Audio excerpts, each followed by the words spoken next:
নমস্কাৰ এই মুহূৰ্তত জনাব বিচাৰিছো এটা বিগ ব্ৰেকিং নিউজ ইতিমধ্যে যোগাযোগ মন্ত্ৰালয়ৰ ফালৰ পৰা এবা বিশেষ নিৰ্দেশ প্ৰেৰণ কৰা হৈছে দেশবাসীলৈ কিয়নো হোৱাটছআপৰ জৰিয়তে অহা কিছুমান কলে আপোনাক সৰ্বস্বন্ত কৰাৰ পূৰ্ণ সম্ভাৱনা আছে ইতিমধ্যে বহুতক সেই হোৱাটছআপ কলৰ জৰিয়তে সৰ্বস্বন্ত হৈছে আৰু সেই হোৱাটছআপ নম্বৰৰ ক্ষেত্ৰত এবাৰ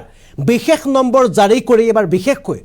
যোগাযোগ মন্ত্ৰালয়ৰ ফালৰ পৰা নিৰ্দেশ প্ৰদান কৰিছে কোনবোৰ নম্বৰৰ পৰা আপুনি দূৰত থাকিব লাগিব বা কোনবোৰ নম্বৰৰ ফোন আহিলে আপুনি ৰিসিভ নকৰিব তাৰ সম্পৰ্কত ইতিমধ্যে বিশেষ গাইডলাইন প্ৰেৰণ কৰিছে যোগাযোগ মন্ত্ৰালয়ৰ ফালৰ পৰা আমি জনাইছো এই মুহূৰ্তত এটা বিশেষ খবৰ যোগাযোগ মন্ত্ৰালয়ৰ ফালৰ পৰা এক বিশেষ নিৰ্দেশ হোৱাটছআপৰ ফোন কল আহিলে সাৱধান হোক আপুনি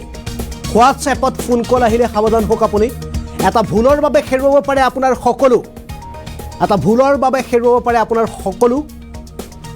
যোগাযোগ মন্ত্ৰালয়ৰ ফালৰ পৰা দেশবাসীলৈ বিশেষ সতৰ্কবাণী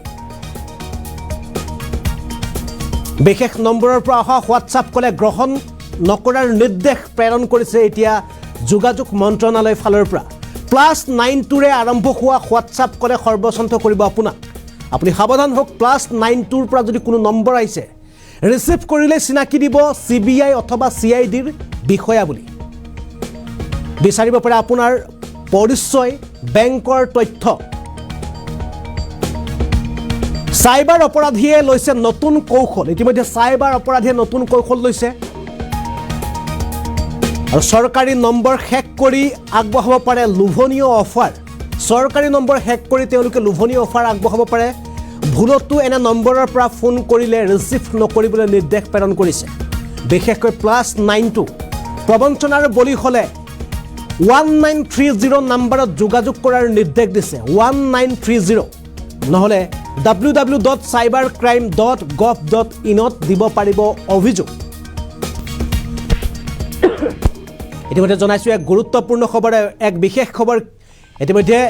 যোগাযোগ মন্ত্ৰালয়ৰ ফালৰ পৰা এক বিশেষ নিৰ্দেশ প্ৰেৰণ কৰা হৈছে ইতিমধ্যে বহু লোক দেশৰ বহু লোক এতিয়া সৰ্বস্বন্ত হৈছে হোৱাটছআপত অহা কলৰ জৰিয়তে কিয়নো যদি আপোনাৰ হোৱাটছআপলৈ বিশেষকৈ +92 নম্বৰৰ পৰা আপোনালৈ ফোন আহিছে তেন্তে আপুনি সাৱধান হওক এনে নম্বৰ আপুনি ভুলতো ৰিসিভ নকৰিব আপুনি তেনে নম্বৰ ৰিসিভ কৰাৰ লগে লগে বহু কলত বিপৰীত দিশৰ পৰা আপোনাক CBI নতুবা CID নতুবা কেন্দ্ৰীয় চৰকাৰৰ কোনো বিশেষ সংস্থাৰ পৰা ফোন কৰা বুলি তেওঁলোকে তথ্য পাতি আপোনাৰ পৰা আদায় কৰিবলৈ চেষ্টা কৰিব আৰু তেনে ফোন কলৰ পৰা আপুনি তেনে ফোন কল ৰিসিভ কৰিলে আপুনি আপোনাৰ বিপদ অনিবাৰ্য কিয়নো দেশৰ এতিয়া বিভিন্ন প্ৰান্তত তেনে নম্বৰৰ পৰা অহা ফোন নম্বৰে এতিয়া সৰ্বস্বন্ত কৰিছে বহু লোকক আৰু ইয়াকে লৈ এবাৰ যোগাযোগ মন্ত্ৰালয়ৰ ফালৰ পৰা নিৰ্দেশ প্ৰেৰণ কৰিছে লগতে 1930 এই নম্বৰত কল কৰি তেনে ধৰণৰ যদি ফোন আহিছে বা আপোনাৰ পৰা তেনে ধৰণৰ তথ্য বিচাৰি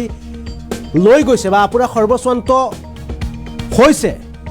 তেন্তে আপোনালোকে 1930 এই নম্বৰত ফোন কৰি আপোনালোকে অভিযোগ দাখিল কৰিব পাৰিব নহলে www.cybercrime.gov.in এই যেটো ওয়েবসাইট আছে এই ওয়েবসাইটৰ জৰিয়তে আপোনালোকে অভিযোগ দাখিল কৰিব পাৰিব আৰু আপোনালোকৰ অভিযোগৰ পাছতে তৎকালীনভাৱে ব্যৱস্থা গ্ৰহণ কৰিব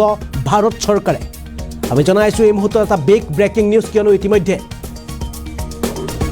যোগাযোগ মন্ত্ৰালয়ে বিশেষ নিৰ্দেশ প্ৰেৰণ কৰিছে দেশবাসীলৈ বিশেষকৈ +92 ৰে আৰম্ভ হোৱা যিসমূহ নম্বৰ আছে +92 ৰে আৰম্ভ হোৱা সেই নম্বৰৰ পৰা যদি আপোনালৈ ফোন আহে হোৱাটছআপ কল কৰে তেন্তে আপুনি সেই নম্বৰ ভুলতো ৰিসিভ নকৰিব কিয়নো তেনে নম্বৰে আপোনাক সৰ্বস্বন্ত কৰিব আৰু সেই নম্বৰ ৰিসিভ কৰাৰ লগে লগে কোনো ভাৰত চৰকাৰৰ অধীনস্থ কোনো সংস্থাৰ পৰা ফোন কৰা বুলি তেওঁলোকে ক'ব নতুবা CBI নহলে CID এনে ধৰণৰ তেওঁলোকৰ তথ্য আপোনাক দাখিল কৰিব যাতে আপুনি বিশ্বাস কৰিবলৈ বাধ্য হ'ব যে তেওঁলোকে সঁচাকৈ কোনো ভাৰত চৰকাৰৰ কোনো সংস্থাৰ পৰা ফোন কৰিছে বুলি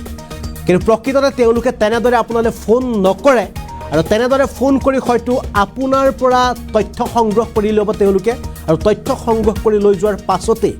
আপোনাৰ সকলো শেষ আৰু তথ্য সংগ্ৰহ কৰি লৈ যোৱাৰ পাছতে আপোনাৰ বেংক একাউণ্ট খালি কৰাৰ লগতে আপোনাৰ মোবাইলত যদি কিবা গোপন তথ্য পাতি আছে বা আপোনাৰ মোবাইলত যদি আপোনাৰ গোপন ভিডিঅ' আপুনি ৰাখি থৈছে তেন্তে সকলোবোৰ তেওঁলোকৰ কব্জালৈ গুচি যাব আৰু তাৰ পাছত